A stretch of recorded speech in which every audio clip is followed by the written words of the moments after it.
As we settle into 2021, we're going to be hearing a lot about augmented reality. Amongst others, Facebook is set to launch their smart glasses this year. They're even working with the company behind Ray-Bans, so they may even be something you'd consider wearing. Sorry, Google Glass. But since 2016, it's Microsoft who have been pushing forward with HoloLens across loads of areas, including design, engineering, and medicine.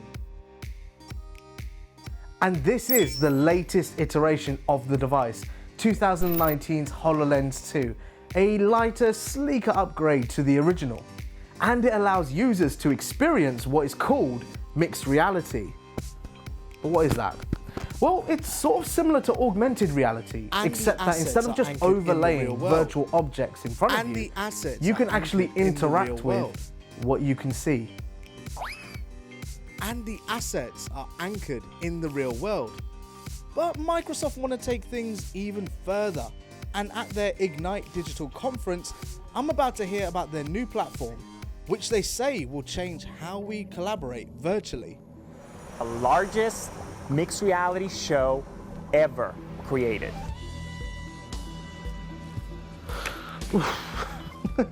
Right, there's quite a few announcements and there's quite a bit to unpack there. First up, The big announcement is around Microsoft Mesh, a new mixed reality platform that enables people to join and share the same experience wherever they are in the world. and it's not just for the HoloLens, it can also be accessed via a VR headset, a computer, or even just your smartphone. And as you can see, there's a few things that you can do while in the space, such as customize your own avatar. You can also import and manipulate 3D objects, such as this hermit crab, which I will make tons bigger than it should be. And you can also make notes as you go along. B, B, C. The man behind HoloLens is Alex Kipman, who I got to meet through the new platform. But in the end, it was easier just to speak to him over a video call. Ultimately for me, this ability of using mixed reality to displace both space and time is something I have a ton of passion around. I'm from Brazil.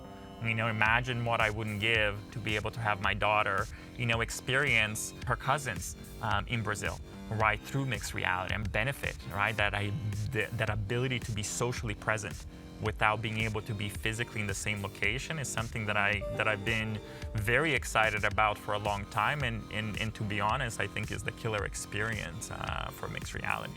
The promise of a truly collaborative platform is huge, but as always, it's all about the applications.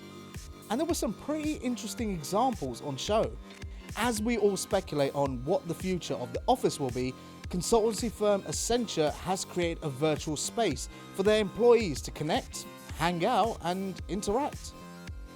And whilst Mesh initially presents people as avatars, it will move towards what they call holoportation, as Alex is demonstrating here, which is a full realization of yourself in the virtual space. Until now, HoloLens has always been geared towards workspaces, and it's interesting to see consumer-focused uses are being explored. Lune Rouge, founded by Cirque du Soleil's La Liberté, is starting to explore how the platform might enable people to remotely attend concerts, theatrical performances, or even family events. But it's the partnership with Niantic, the creators of Pokemon Go, that may grab the headlines. This was, of course, the way hundreds of millions of people were introduced to AR as a concept. So what better way to show off? Now, before we get carried away, this is just a proof of concept for HoloLens. You're not going to be wearing one of these looking for Pikachu anytime soon, I'm afraid. But this is a glimpse into the future and what is possible, and that is more than enough to excite most people, including me. And the impact online was immediate. And what's notable here is not just seeing Pokemon in AR, but it's the idea of playing, socializing, and exploring the world with your friends. But the undoubted star of the show was filmmaker and undersea explorer James Cameron, who has been using mesh for his upcoming series Ocean Explorers, alongside Vincent Pierabone, Vice Chairman of OceanX. We're going to these spaces that people may never go to again. 6,000 meters below the ocean. We're driving around, we're seeing things in real time. We want to be able to evaluate them and even store them in a better way than just 2D. So we're working on ways to capture that and then look at the holograms eventually in real time with a lot of people around the room as it sort of flows out on the bottom of the floor of the room. And we're looking and staring and pointing and tagging and saying, hey, that's a new species. So I think this is going to expand rapidly. I think that the opportunity for people to interact artistically, creatively, maybe create music, maybe create art, work together on film projects, and so on. It's going to expand beyond the Zoom platform into actual spatial collaborative workspaces. I think where I see the value of this now that I can be certain of is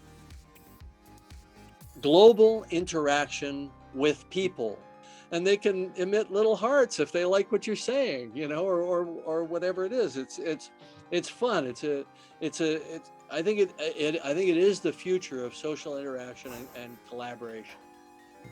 So there are tons of possible applications for the platform, but despite being able to access mesh on most devices, you'll have to shell out over 3,300 quid for a HoloLens to get the truly immersive experience. At that price point, it really is pie in the sky, and they'll have to bring the costs down. I think that this is not a new idea, right? These are not new ideas that Microsoft is proposing. None of this was some extraordinary, brand new concept. But the difference is it's Microsoft.